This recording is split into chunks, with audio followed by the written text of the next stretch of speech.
the appropriate answer. Rahul was jealous of Raj because he always won in cycling, always stood first, was good at heart. इसमें appropriate answer क्या हो सकता है? सबसे बेहतरीन answer क्या है इसमें? Always stood first. क्यों राहुल क्यों जेलस करता था राज से? हालांकि वो वन साइकिलिंग में जीतता था, लेकिन उससे भी ज़्यादा सही आंसर क्या है कि वो हमेशा First फर्स्ट आता आता था. Next. Rahul dug a small pit on the path because he wanted to dirt. Want मतलब होता है चाहना. वो क्या चाहता था? उसने क्यों गड्ढा खोदा? तो विन द रेस को जीतने के लिए. ये क्या कहते हैं, डर्टी द ट्रक, रास्ता को गंदा करने के लिए तो नहीं किया. नहीं, राज को हर्ट करने के लिए भी नहीं. तो राइट आंसर क्या होगा? with the race. रेस जीतने के लिए. Rahul worked hard for the term and in the examination because he was competing with Raj. वो क्यों वो टर्म इन एग्जाम में क्यों इतना मेहनत किया?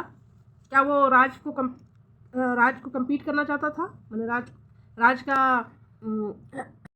राज को चैलेंज करना चाहता था, या फिर प्रिंसिपल ने उनको वार्निंग दिया था, है ना? या वो बहुत गिल्टी फील कर रहा था. सभी एक तरह से सही है, लेकिन हाँ दोनों सही है. राज को कम्पीट करना वो तो सही नहीं है, लेकिन ज़्यादा सही क्या है कि प्रिंसिपल ने उनको वार्निंग दिया था. गिल्ट था ये भी सही है, लेकिन ज़्यादा सही है प्रिंसिपल ने वार्निंग दिया था. A5. Read the given extract and answer the question that follow. Extract मतलब कि ये जो माय ट्रू फ्रेंड जो स्टोरी है, उसी स्टोरी में से कुछ लाइन दी गई है यहाँ पे, और उसी से क्वेश्चन दिया गया है, तो उसको बतलाना है. Do not worry, this is just a class test. अब ये एक एक्सट्रैक्ट यहाँ पे दे दिया.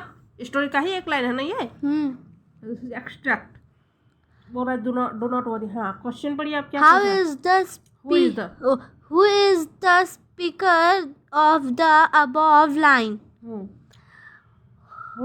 Whom is he talking to? Question क्या पूछा? जो ये बोल रहा है ना कि do not worry, this is just a class test. ठीक है. तो यह who is the speaker of above line. Above line मतलब ऊपर में जो लाइन दिया गया है, यही डोंट वरी जो दिया गया है. तो हु इज स्पीकर, इसमें बोलने वाला कौन है, और whom is he talking to, और वो किसको ये बोल रहा है. ठीक है. तो कौन बोलने वाला है? तो राज है ना. हाँ, राज. पूरी बात तो अलग है, लेकिन पहले राज है ये तो बोलो कि राज है. Raj is the speaker of the above line and all and he is speaking to Rahul. ये अबव लाइन जो है, ऊपर का लाइन, डोंट वरी वाला लाइन राज कहा है, और किसको कहा है? राहुल को कहा है. Why is the ये क्या? Listener worried. जो सुनने वाला है, सुनने वाला जो भी इस लाइन को सुनने वाला जो भी है, डोंट वरी किसके लिए कहा गया है? राहुल के लिए. तो वही बोला why is the listener worried, यानी कि सुनने वाला दुखी क्यों था, मीन्स कि राहुल दुखी क्यों था? Rahul was worried because principal had warned him that if he doesn't secure good marks in term end examination will be punished. Rahul worried था क्योंकि प्रिंसिपल ने वार्न किया था कि अगर तुम नहीं अच्छा मार्क्स लाओगे तो तुम्हें पनिश किया जाएगा. What does the statement tell you about the speaker's character? Speaker का जो करेक्टर है, जो ये लाइन बोला है डोंट वरी वाला, है ना, don't worry just a class test. ये जो स्पीकर बोलने वाला है, कौन बोलने वाला है, किसने कहा है ये लाइन? ये राज ने कहा है. तो बोल रहा है कि what does the statement tell you. ये स्टेटमेंट जो बोल रहा है उसके कैरेक्टर के बारे में बतलाओ कि तुमको क्या लगता है कि वो कैसा है. The statement tells that Raj was very kind-hearted and friendly. इस स्टेटमेंट से क्या पता चलता है कि राज जो है वो बड़ा ही दयालु था, दिल का अच्छा था, और फ्रेंडली था. Complete the dialogue between Raj and Rahul where Rahul apologizes to Raj and for his act. और कंप्लीट द डायलॉग, जो यहाँ पे फिल इन द ब्लैंक्स था अभी तो तरफ फिलअप हो चुका है, तो बोला कंप्लीट द डायलॉग बिटवीन राज और राहुल। राहुल और राज के बीच में जो जो भी बातें हुई है उसको कंप्लीट करो। जब राहुल माफ़ी मांग रहा था राज से अपने काम के लिए, जो उन्होंने एक्ट किया था, जो उन्होंने कार्य किया था, उसके लिए वो माफ़ी मांगने गया था ना, तो उसी को कंप्लीट करो कि क्या क्या उस समय बातें हुई थी। राहुल से या नहीं लिखा, पर राहुल नहीं बोल रहे हैं ना। राहुल से आई एम, होता है। Rahul says I am sorry Raj. And Raj, what are you sorry for? Rahul says you do not know, but I had dug a pit where you were supposed to run. Rahul बोलता है कि तुमको नहीं पता है, लेकिन मैंने एक गड्ढा खोदा था जहाँ से तुम जाने वाले थे, लगा कि तुम वही रास्ते से जाओगे वहाँ पे। राज says why did you do that? तुमने ऐसा क्यों किया? Rahul says I want to win the race, but now I have realized my mistake and apologize to you from the core of my heart. core of my heart बोल रहा है कि मैं want मतलब होता चाहना, इच्छा, मेरी इच्छा थी कि मैं विन हूँ, मतलब रेस जीतूँ, ओके, बट लेकिन मुझे अब रियलाइज़ हो गया है कि मैंने ये गलती किया था और मैं अब माफ़ी मांग रहा हूँ तुमसे, ठीक है, अपने दिल की गहराई से। The core of my heart मतलब दिल की गहराई से माफ़ी मांग रहा हूँ। राज says I am happy that you have realized your mistake. मुझे खुशी है कि तुम्हें अपनी गलती का एहसास है। I forgive you. मैं तुम्हें माफ़ कर देता हूँ। Let's be friends again. हम लोग हमेशा ऐसे ही दोस्त रहेंगे। Forgive मतलब होता है माफ़ करना। 7. Answer the given questions. Why was Rahul not happy even after winning the race? Question समझे? हाँ, क्या बोल रहा है? उतने अच्छे से नहीं समझे पर राहुल खुश नहीं था जबकि वो रेस जीत चुका था, लेकिन फिर भी वो खुश क्यों नहीं था? Rahul was not happy even after winning the race because he had challenged his best friend Raj. He had cheated his best friend Raj to win the race. वो खुश नहीं था क्योंकि उसने अपने दोस्त को धोखा दिया था। Question number 2. Do you think Rahul does deserve the trophy? Give a reason. क्या तुमको लगता है कि राहुल ट्रॉफी को डिजर्व करता था? No, Rahul did not deserve the trophy because he cheated in the race. क्योंकि उसने चीट किया था, धोखा दिया था रेस में, है ना? रेस में उन्होंने चीटिंग किया था। Injured his best friend and was happy to do so. और अपने दोस्त को उसने जख्मी किया था और वो खुश भी था उस समय। बाद में तो उसको एहसास हुआ ना, दैट टाइम तो वो खुश ही था। What warning did the principal give to Rahul? Principal ने राहुल को क्या वार्निंग दिया, क्या कहा था? Answer. The principal scolded Rahul and give him at least change to perform well in term and examination or also he will be punished. क्या किया था प्रिंसिपल ने? राहुल को डांटा, है ना? जब वो क्लास टर्म के एग्जाम में नहीं लाया ना, मौका तो दिए थे प्रिंसिपल, लेकिन क्लास टेस्ट में वो अच्छा नहीं किया तो डांटा और बोला कि कम से कम लास्ट एग्जाम में तुमको देते हैं, फाइनल एग्जाम में, टर्मिनल एग्जाम में तुमको ये एम रखो कि तुम अच्छा से परफॉर्म करोगे, वरना फिर तुमको यू विल बी पनिश्ड, तुमको सजा दी जाएगी। हो सकता है कि स्कूल से निकाल दिया जाए, या फिर उसी क्लास में रहने दिया जाए, हो सकता है। Why was everyone surprised to see that term in the examination result. What warning did the principal give to Rahul? And principal ने राहुल को क्या वार्निंग दिया, क्या कहा था? answer: the principal scolded Rahul and give him at least challenge to perform well in term and examination or also he will be punished. क्या किया था प्रिंसिपल ने? राहुल को डांटा है ना, जब वो क्लास टर्म के एग्जाम में नहीं लाया ना, मौका तो दिए थे प्रिंसिपल, लेकिन क्लास टेस्ट में वो अच्छा नहीं किया तो डांटा और बोला कि कम से कम लास्ट एग्जाम में तुमको देते हैं, फाइनल एग्जाम में, टर्मिनल एग्जाम में तुमको ये एम रखो कि तुम अच्छा से परफॉर्म करोगे, वरना फिर तुमको यू विल बी पनिश्ड, तुमको सजा दी जाएगी। हो सकता है कि स्कूल से निकाल दिया जाए, या फिर उसी क्लास में रहने दिया जाए, हो सकता है। Was everyone surprised to see the term end examination result? Examination का जो रिजल्ट आया था तो सब कोई सरप्राइज्ड क्यों हो गए, कैसे हैरान हो गए सब कोई? Everyone was surprised after the term end examination result because Rahul not only topped the class but had beaten Raj as well. राज बड़ा आर से होगा।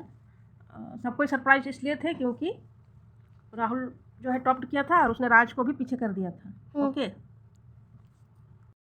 A8 matched word having opposite meaning. Opposite meaning मतलब उसका उल्टा मतलब। हाँ। Rivals का होगा फ्रेंड्स। राइवल्स मतलब पूरा दुश्मन टाइप से। दुश्मन टाइप से, जैसे तुम कंपटीशन लगाती है तो जो तेरे कंपटीटर रहते हैं उसको राइवल्स। गुड का bad, happy sad, hard soft, bitter sweet. Now use the words given in the balloon A to fill in the blanks below. ये बलून ए में जो भी दिया हुआ है वर्ड्स, ठीक है, उसी में से नीचे दो जो फॉलोइंग सेंटेंस है उसको फिलअप करना है, उसी वर्ड को एप्रोप्रिएट वर्ड चुनना है कि कौन सा वर्ड किस में आएगा। द प्रिंसिपल, ये क्या? Congratulated Rahul for his good performance. Principal ने कांग्रेचुलेट किया था राहुल को। Shaila is very happy as her brother is coming from America today. Shaila खुश है क्योंकि उसका भाई आज अमेरिका से आ रहा है। The medicine hit the bolt. Okay. ये है the mechanic hit the bolt hard with his hammer and broke it. Hit मतलब होता है कि चोट करना, मारना, ओके, और बोल्ट हार्ड मतलब होता है जोर से। विथ हिज हमर मतलब होता है हथौड़ा। तो अपने हथौड़ा से मैकेनिक ने जोर से मारा और उसको तोड़ दिया। यहाँ पे हार्ड ये होगा feel. India and Pakistan are great rivals in cricket. Pakistan ऐसे नहीं, Pakistan, India and Pakistan are great rivals, मतलब इंडिया और पाकिस्तान जो है क्रिकेट मैच में दोनों के बीच जो है ना बहुत ज़बरदस्त टक्कर होने लगती है, ठीक है। तो ये दोनों के बीच जो टक्कर होती है ना, प्रतिद्वंदा जो होती है ना, कंपटीशन, ठीक है, ये उसका अच्छा बहुत ज़बरदस्त उसका इससे कंपटीशन होता है, उसी को कहते हैं राइवल्स, है ना, कंपटीशन अपने कंपटीटर को। हाँ। Travelling in a ship was a bitter experience for Sunita, for she often T silent रहता है ना, often suffered from sickness. इसमें है कि ट्रैवलिंग मतलब होता है सफ़र करना, और शिप मतलब पानी जहाज से जब वो सफ़र करती है तो वो सुनीता के लिए जो है ना बहुत बिटर यानी कि बहुत ख़राब एक्सपीरियंस होता है, क्योंकि जब भी वो ऐसा करती है तो उसको सी सिकनेस होता है, समुद्री से एलर्जी होने लगती है, तबीयत ख़राब हो जाता है ना, तो यहाँ बिटर होगा। Okay. Work in pairs and find out the hidden names of the games played in Olympics. One has been done for you. जो यहाँ पे दिया हुआ है वर्ड, उनका पेयर करना है, जोड़ा लगाना है, और जो नाम छिपा हुआ है उसको ढूंढना है। कैसा नाम? जो ओलंपिक में ही खेला जाता है। ओलंपिक हाँ, और गेम का नाम खोजना है, और वो गेम जो ओलंपिक में खेला जाता है, जैसे हॉकी हो गया, फुटबॉल हो गया, साइकिलिंग हो गया, वाटर पूलो हो गया, जूडो हो गया, टेनिस हो गया, जिम्नास्टिक हो गया। इस तरह से और भी अगर होगा तो खोज लीजिए। लेकिन देखिए क्यों इसमें एथलेटिक्स भी दिया हुआ है और इसमें क्रिकेट नहीं होता है, football. A10. Work with your partner and correct the spellings of the words given and write them in the space provide. तो यहाँ पे जम्बलिंग वर्ड दिया गया है इधर उधर से, है ना। जम्बलिंग भी नहीं है, जम्बलिंग नहीं, उसको करेक्ट करके लिखना करेक्ट है। करके लिखना है। टीचर दिया है तो ये टीचर होगा। टीचर होगा। हाँ जीलस हाँ, तो जेलस होगा। डिटरमाइन गलत है, स्पेलिंग डिटरमाइन होगा। गिल्टी का भी गलत है, बिटरली का भी गलत है, डिजर्व का भी गलत है। तो डिजर्व का ये होगा, है ना। ठीक है, यही है। A11. In the lesson we have read about Rahul. He went to Raj and apologized to him from the core of this heart. His heart बोल रहा है कि इस लेसन में हम लोगों ने पढ़ा राहुल के बारे में। हाँ, इस लेसन में हम लोगों ने पढ़ा राहुल के बारे में कि वो राज के पास गया और उससे माफ़ी मांगा, है ना। अपने दिल से वो माफ़ी मांगा, शर्मिंदा हुआ। From the core of this heart. His heart. Oh, his heart is an idiomatic expression. हाँ, ये जो कोर ऑफ हिज हार्ट जो वर्ड है ना, ठीक है, वो एक idiomatic एक्सप्रेशन है, मतलब एक मुहावरा टाइप से है। It means with an honest feeling. honest feeling. इसका मतलब होता है कि सच्चाई से, ईमानदारी से वो माफ़ी मांगा। धोखा, ऐसे माफ़ी मांगने में उसका कोई छलावा, कोई छल कपट नहीं था, ठीक है। वो एकदम साफ मन से गया था माफ़ी मांगने। तो from the core of his heart, ये एक मुहावरा है ना, एडम है, और उसका मीन्स होता है कि ऑनेस्ट फीलिंग, है ना, ईमानदारी से। With the help of your teacher, consult a dictionary and match the following idiomatic expression with their meaning. और बोल रहे हैं टीचर से बोलो, और नीचे कुछ एडोमेटिक एक्सप्रेशन दिया हुआ है, कुछ मुहावरे दिया हुआ है और उसका मीनिंग भी दिया हुआ है, ठीक है। जैसे उसी के सीधा में दिया हुआ है। हाँ, तो यहाँ पे क्या लिखा है, एट द स्टोन्स थ्रो, इसका मीनिंग होता है वेरी नियर। हाँ, एट द स्टोन थ्रो का मतलब होता है बहुत पास। जैसे कि जैसे कोई पत्थर को फेंकेगा तो कितना दूर तक फेंक पाएगा, 2 किलोमीटर 4 किलोमीटर, इतना दूर तक तो नहीं फेंक पाएगा। हाँ, सामने ही तक फेंक पाएगा एक पत्थर। तो कोई भी चीज़ को जब नज़दीक का कुछ चीज़ बोलना रहता है ना, तो ये एक मुहावरा है ना। एक मुहावरा है, एक इडम है। इसका मतलब होता है कि बहुत नियर। जैसे कि इसमें अगर बोलना रहेगा कि बस स्टॉप तुम्हारे घर से बहुत सामने है, तो इसको हम इस इडम को यूज़ कर सकते हैं कि my bus stop is a stone throw away from my house, या फिर my friends house is a stone throw away from my house. तो इस तरह स्टोन थ्रो का मतलब हो गया है कि बहुत नज़दीक, वेरी नियर। ओके, अब है स्टोन हार्टेड, इसका मतलब होता है क्रूएल, मतलब एक पत्थर दिल, है ना। तो भी एक मुहावरा पत्थर दिल, इसका मतलब होता है क्रूएल, बहुत क्रूर, बहुत दुष्ट। A12. Now use the expressions as given in A11 in the blanks given below. A11 में अभी हम लोग देखे स्टोन थ्रो और स्टोन हार्टेड, ये दो गो एक्सप्रेशन वहाँ पे दिया हुआ था ना। तो उन दोनों एक्सप्रेशन का यूज़ करके यहाँ पे फील करना है कि किसमें क्या फील होगा। The new garment store is at a stone throw from my house. एक नया जो गारमेंट स्टोर है, कपड़े का दुकान है, वो बहुत नज़दीक है मेरे घर से। तो बहुत नज़दीक शब्द को यूज़ करने के लिए अगर हम लोग कोई मुहावरा यूज़ करेंगे तो एट अ स्टोन थ्रो बोल सकते हैं ना। Mr. Pal is stone-hearted. He does not take care of his pets. ये बहुत दयालु नहीं है, बहुत क्रूर है, ठीक है, और वो अपने पालतू जानवर का अच्छे से ख्याल नहीं रखते हैं। 14. Life skills. Have you ever cheated anyone To win a game. To win a game? If yes, how did you feel afterwards? हाँ, हो रहा है कि क्या तुमने कभी किसी गेम को जीतने के लिए चीट किया है?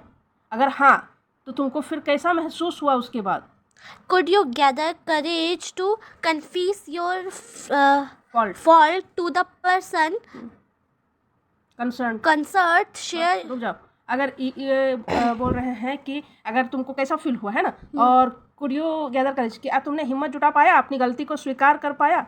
Share your experience, feelings and thoughts in the class. अगर ऐसा हुआ है, अगर तुमने किसी को कुछ ऐसा किया है, तो फिर अपना फीलिंग को शेयर करो क्लास में। Once I cheated my best friend to win 100-meter race. I felt very bad when I got first position. After that, I gathered courage and told him that I had dug a pit so that you fall down. My best friend, no, my friend expect expe- accept accept my apology apology and Forgive forgive me. बोल रहा है कि हाँ मैंने अपने दोस्त best friend से 100 metre race जीतने के लिए एक बार चीट किया था और मुझे बहुत ख़राब महसूस हुआ, ठीक है। फर्स्ट पोजीशन तो मैंने प्राप्त किया लेकिन मुझे अच्छा नहीं महसूस हुआ। उसके बाद मैंने हिम्मत जुटाया, आई गैदर करेज, मैंने हिम्मत जुटाया और मैंने अपने दोस्त को बता दिया कि मैंने एक गड्ढा खोदा था तुम्हें गिराने के लिए। ओके, तो मेरे दोस्त मुझे मेरी गलती को माफ़ कर दो, ठीक है। मुझे मैं अपना गलती स्वीकार करता हूँ। I accept my fault and please apologise my and forgive me. मुझे मेरी गलती को माफ़ कर दो। Okay. A15 value based question. What does the word sportsmanship mean to you? Sportsmanship का मतलब क्या है तुम्हारे नज़र में? क्या है इस वर्ड का मीनिंग? स्पोर्टमैनशिप यानी खेल भावना, इसका तेरे अनुसार इसका मतलब क्या हुआ? आगे पढ़िए। It is important to win every game you play, or this fair participation is fair participation in enough discuss in the class. इसमें पूछ रहा है कि इम्पोर्टेंट क्या है, गेम जीतना इम्पोर्टेंट है तुम्हारे लिए या फिर फेयर पार्टिसिपेशन?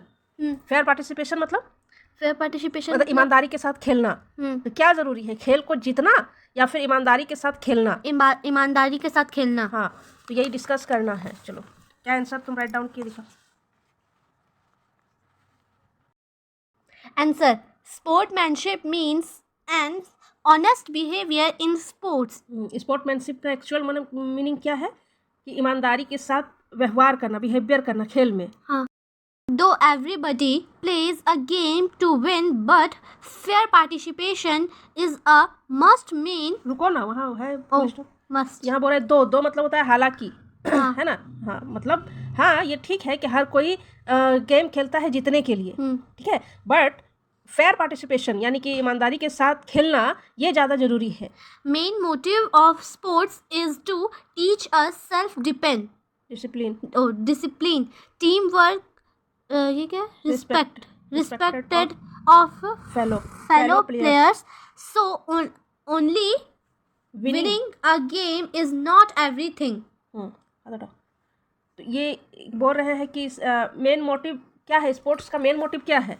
मेन मोटिव है स्पोर्ट्स का कि वो हमको सिखलाता है सेल्फ डिसिप्लिन, यानी कि डिसिप्लिन के साथ रहना। जिस चीज़ को अगर हम इरादा की खेल में चाहिए कि आपको खेल के हर एक फील्ड में आपको डिसिप्लिन होना चाहिए, तो खेल में भी डिसिप्लिन होना है। टीम वर्क, खेल किसी एक का नहीं है, वहाँ पे पूरे टीम को लेके चलना पड़ता है, ठीक है। अगर जीत लिए तो तुम्ही अगर इस गेम में अगर तुमने अच्छा किया है तो ये नहीं कि सारा गेम का श्रेय खुद ही ले लिए, नहीं, ये टीम वर्क होता है, वो सबका समान वैल्यू होता है खेल में, रिस्पेक्ट करना चाहिए, ठीक है।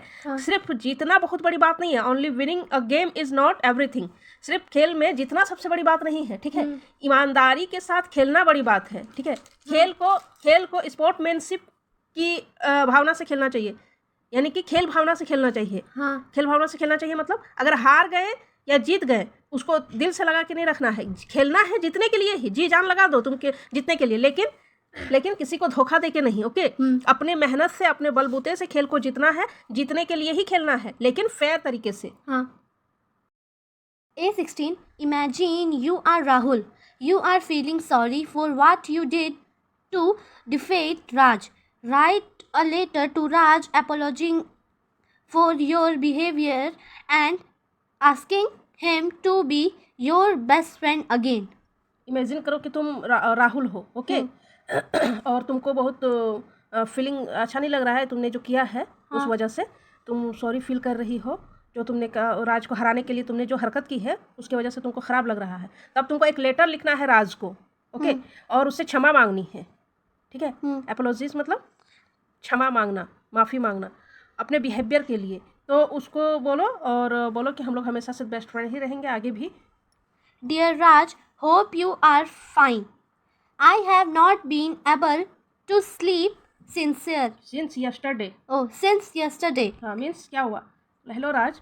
डियर राज। हाँ, होप यू आर फाइन मतलब कि उम्मीद है कि तुम ठीक होगे, ठीक है. I have never been sleep since yesterday. मैं कल रात से सो नहीं पा रहा हूँ. Every time I see the trophy, I realize that I do not deserve it. It full stop भी देखा कीजिए. Okay. Every time I see the trophy. मैं हमेशा ट्रॉफी को देखता हूँ और मुझको रियलाइज होता है कि मैं इसको डिजर्व तो नहीं करता था. नहीं करता हूँ इस ट्रॉफी को. मैं तो डिजर्व नहीं करता हूँ. The trophy belongs to you. हाँ, ट्रॉफी तुम्हारे लिए ही था. On the day of race, अब क्या बता रहा है कि एक्चुअली में हुआ क्या था. On the day of race I dug up a pit. ठीक है, मैंने एक गड्ढा खोद दिया था. ऑन योर पाथ हम बोल रहे हैं. ओके. मैंने तुम्हारे रास्ते पे एक गड्ढा खोद दिया था. so that I could win the race, but I never wanted to hurt you. मैंने एक गड्ढा खोद दिया था जिससे कि मैं जीत जाऊं रेस को. बट लेकिन मैं तुम्हें हर्ट नहीं करना चाहता था माय फ्रेंड. मैं तुम्हें जख्मी नहीं करना चाहता था. मैं तेरा दिल भी नहीं दुखाना चाहता था.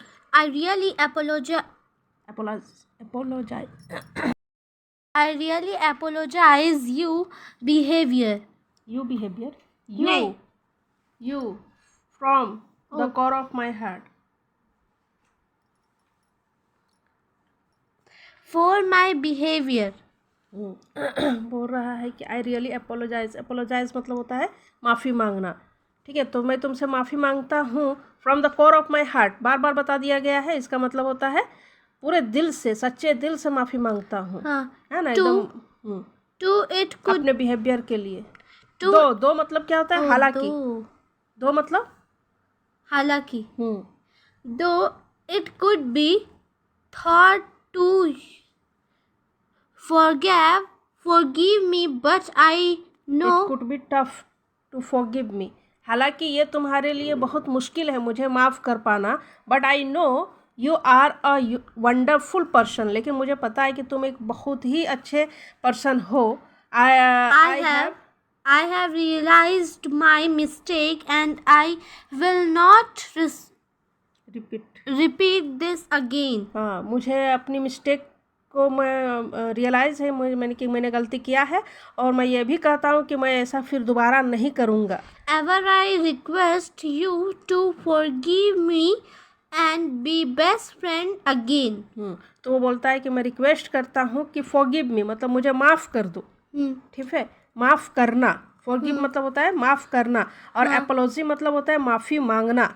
ओके, दोनों टर्म को इधर कर लो. forgive मतलब होता है माफ़ करना. और apology मतलब होता है माफ़ी मांगना. तो बोलता है forgive me मुझे माफ़ कर दो. And B best friend again मतलब हम फिर से हम लोग बेस्ट फ्रेंड रहेंगे. हाँ. Your sincerely Rahul. ये सब राहुल बोल रहा है. ठीक है, और तुम राहुल हो. यहाँ पे बोला था कि इमेजिन करो कि तुम राहुल हो. ठीक है. Okay friends, see you in next video. Till then, bye.